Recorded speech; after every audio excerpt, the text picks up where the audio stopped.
សូមជម្រាបសួរបងប្អូនទាំងអស់គ្នាថ្ងៃនេះយើងមកសិក្សាមេរៀនមួយទៀតទាក់ទងទៅនឹងការធ្វើ slide អញ្ចឹងគឺមួយរយៈហ្នឹងគឺមានឃើញគេ show នៅ slide នៅលើ TikTok បងប្អូននេះ show slide បែបប្រភេទអញ្ចឹងបែបណែនាំសមាជិកក្រុមអូខេគឺបែបនេះចាស់ថ្ងៃនេះគឺយើងរៀនធ្វើនៅ slide បែបនេះអញ្ចឹងគឺ slide បែបនេះគឺបើយើងចង់ធ្វើគឺវានេះបងប្អូនគឺវាច្រើន slide មែនទែនបើសមាជិកច្រើនអាហ្នឹងគឺ slide វាច្រើនដើម្បីឲ្យវាមានចលនារត់បែបនេះបែបសូបង្ហាញនេះបងប្អូនបង្ហាញម្ដងម្នាក់អញ្ចឹងណាតែបើសិនជាសមាជិកច្រើនគឺ slide ហ្នឹងវាអាចច្រើនសន្លឹកអូខេអញ្ចឹងគឺថ្ងៃនេះគឺយើងមករៀនមកធ្វើនៅ slide បែបនេះដោយសារតែឃើញនៅក្នុង TikTok គឺ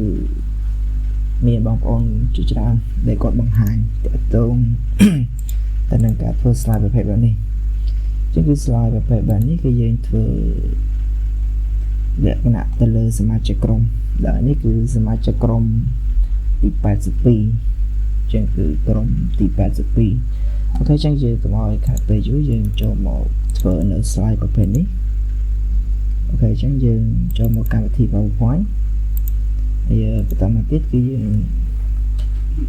សម្អាតនៅលើផ្ទាំង slide យើងហើយបន្តមកទៀតបងប្អូនចុច mouse ស្ដាំយកពាក្យនេះមក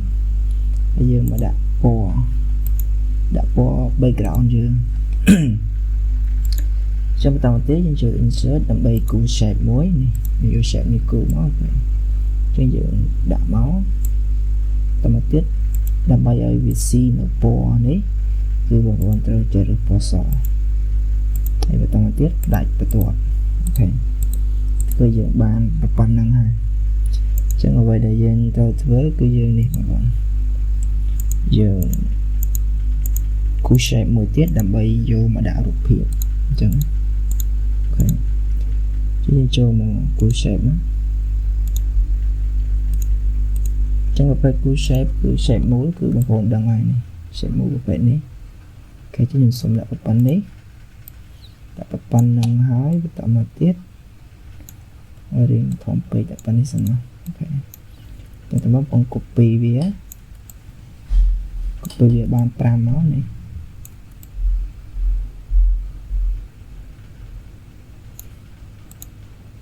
អូខេ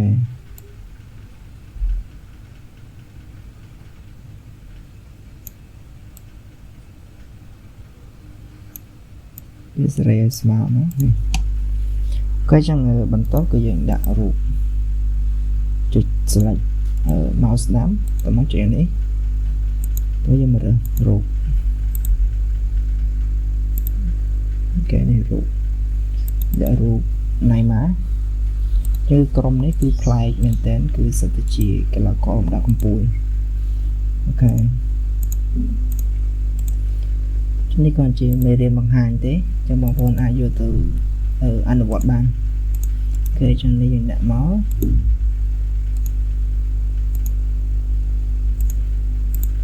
យើងមកបញ្ចូលរូបភាពឲ្យគ្រប់សិនអូខេ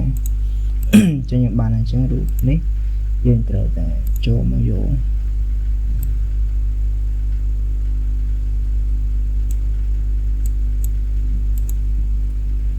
ហើយនេះដោយសារតែរូបប្រភេទនេះវាយើងយកកាត់ចឹងយើងតើទាញវាចូលចឹងអូខេនេះបានហើយចឹងយករូបប្រុសមកមួយទៀត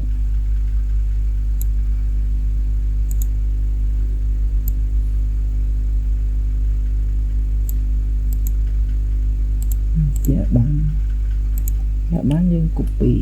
ពីរូបនេះមក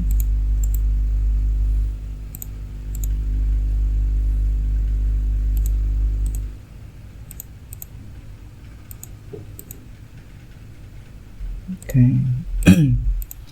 បានហើយចឹងយើងមកដាក់បន្ទាត់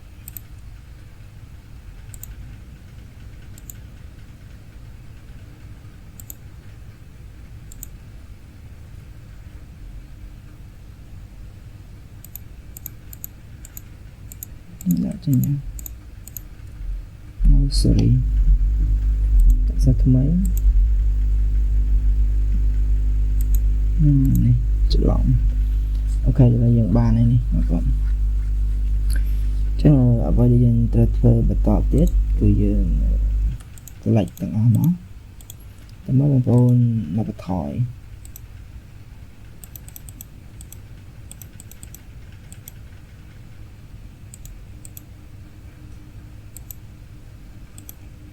អូខេមកនេះមកចុះបន្តមកទៀតយើងសរសេរឈ្មោះជាងការធ្វើ slide នេះគឺស្មុគស្មាញមែនតើអូខេចឹងឈ្មោះខ្ញុំសូម copy តែម្ដងទៅដើម្បីលឿនអូខេនេះ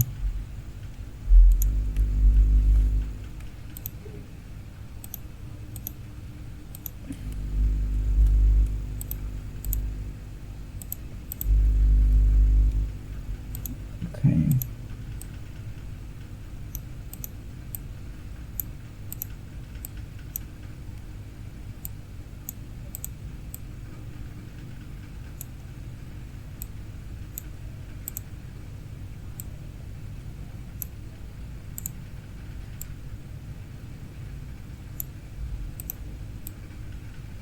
ះគឺសមាជិកក្រុមយើងគឺមាន5រូបនេះ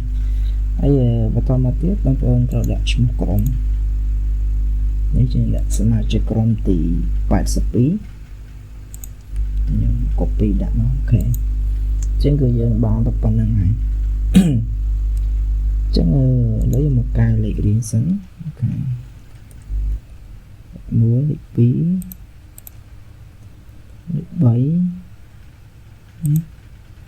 លេខ4អូខេចឹងបានហើយបងប្អូនយក slide បន្ទាប់មកតមកទៅបងប្អូនទាញរូបអង្គញាណែម៉ានេះយកមកដាក់នេះហើយរូប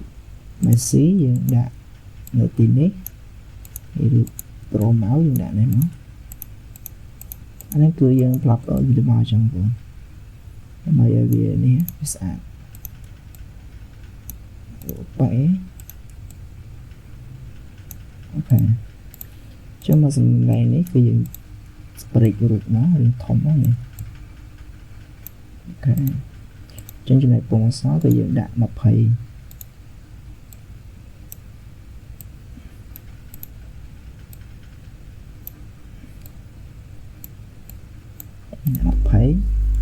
តែមកទីបងប្អូនចូលយក slide បន្តទៀតហើយចំណែក slide នេះគឺយើងលុបចោលហើយបន្តមកទៀតយើងចូលមក copy យកពេលនេះវិញចឹងគឺវាមានភាពងាយស្រួលគេយើងតម្លាក់វាមកនេះវិញទីរូប PC មកដាក់នេះវិញមកហើយរូបអប៉ែយើងដាក់នៅនេះហើយរូបបដូយើងផ្លាស់ទីមកនេះហើយរូបអាម៉ៅ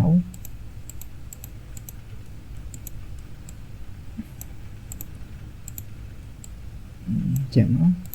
មករូប PC យើងបរិចទៀតចឹងគឺវាចង់បាន slide បែបប្រភេទហ្នឹងគឺវាស្មុគស្មាញមែនទេបងប្អូនអូខេ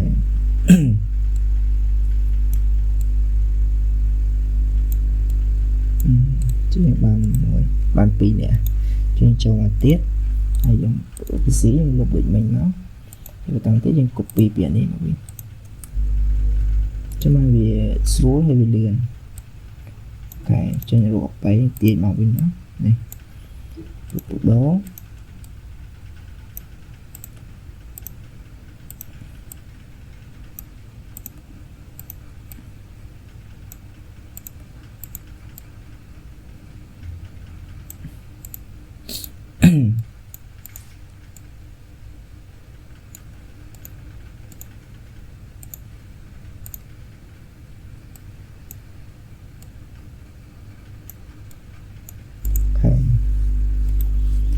ចឹងតើយើង slide បន្តទៀតចឹងគឺដើម្បីធ្វើ slide នេះត្រូវធ្វើចង់ឲ្យច្រើនដងយើងលុបរូបនេះចោលរូបអប៉ែចោលហើយបន្តមកទៀតយើងចូលមក copy រូបនេះវិញណា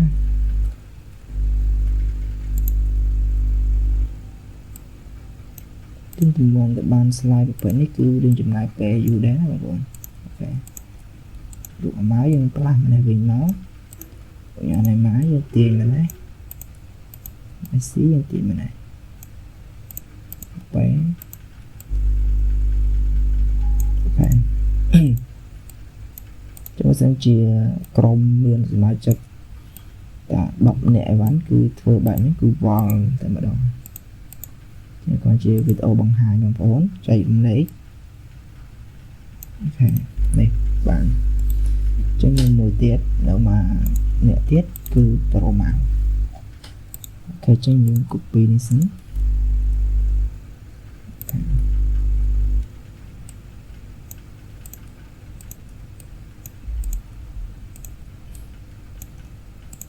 យកនេះមកគឺយើងដាក់មកនេះវិញមក C ប្រូដើបដងអូខេទៅនេះយើងទាញមកយើងបរិចវាទៀតមក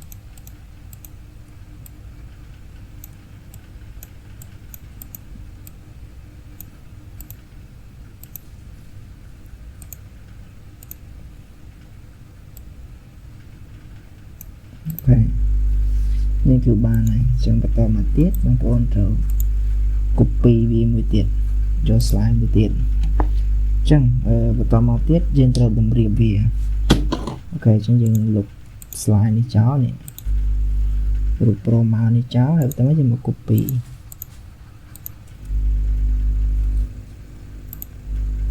អូខេចឹងបានហើយចឹងអ្វីដែលសំខាន់គឺយើងមកតម្រៀបវាជាវិញម្ដង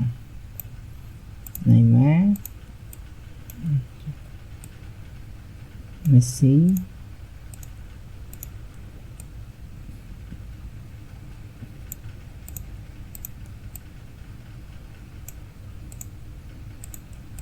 ok chẳng cứ dùng bàn này rồi này dương copy những riêng chạp vô ok chẳng đặt trú sẵn này ok chẳng dương biên per slide chẳng còn là mà chắc tại pram nhẹ cái dương làm để hội đọc cùng per slide vào đây chẳng cứ thuê dương shipper bên tên ok chẳng và tao mà tiết ảnh lấy dương vô mà slide tiết vô mà slide tiết trong này ruột tao on ấy dương select លើវាទាំងអស់មកនេះហើយយើងអូសវាចូលមកក្នុងហើយចេញមកក្រៅហើយចំណែកឯរូបនេះអក្សរនេះគឺយើងតម្លាក់ឡើងលើកឡើងលើគេយើងអូសមកអូខេនេះអញ្ចឹងគឺយើងបានហើយអញ្ចឹងនេះបងប្អូនយើងសាក store slide នេះគឺមកសមាជិកគឺ view ដែរអូខេអញ្ចឹងឡើយយើងបាច់ខាត់ទៅយើងចុច control A ចឹងគឺចុច control A គឺវាបានគឺវា select ទៅលើ slide ទាំងអស់នេះមកយើងចូលនេះយើងដាក់ដើម្បីឲ្យ slide យើងរត់អូខេអញ្ចឹងយើងសាកសូម្ដងទៀតអូខេគេបងប្អូនឃើញរត់មកហើយអូខេនេះពេលគឺមករយៈពេលនេះគឺឃើញគេធ្វើ slide ប្រភេទហ្នឹងខ្ញុំចង់បង្ហាញឲ្យបងប្អូនដើម្បីជាការចែករំលែកមួយនេះគេបងប្អូនចឹងគឺដើម្បីណែនាំសមាជិកក្រុមគឺយើងចុចមួយអ្វីដែលបន្តមកគឺយើងសរុបទាំងអស់គឺសមាជិកមាន5នាក់នៃក្រុម82អូខេចឹងគឺថ្ងៃនេះគឺមេរៀនយើងមានតែប៉ុណ្្នឹងសង្ឃឹមថាអាចជាប្រយោជន៍ដល់បងប្អូនហើយមួយទៀតកុំឲ្យបងប្អូនខ្លះគាត់ឆ្ងល់ឬក៏មួយទៀតឃើញតែវីដេអូគឺថាឃើញតែវីដេអូស្អាតក៏ប៉ុន្តែការដែលធ្វើគឺច្រើន slide មែនតើគឺវាអាចបញ្ចេញនៅតែមួយ slide ទេអញ្ចឹងបងប្អូនអញ្ចឹងគឺវីដេអូយើងនេះគឺមានតែប៉ុណ្ណឹងជឿសង្ឃឹមថាបងប្អូនអាចនឹងយល់និងអាចធ្វើបានអូខេអញ្ចឹងថ្ងៃនេះគឺខ្ញុំសូមអរគុណសម្រាប់ការទស្សនានៅវីដេអូនេះ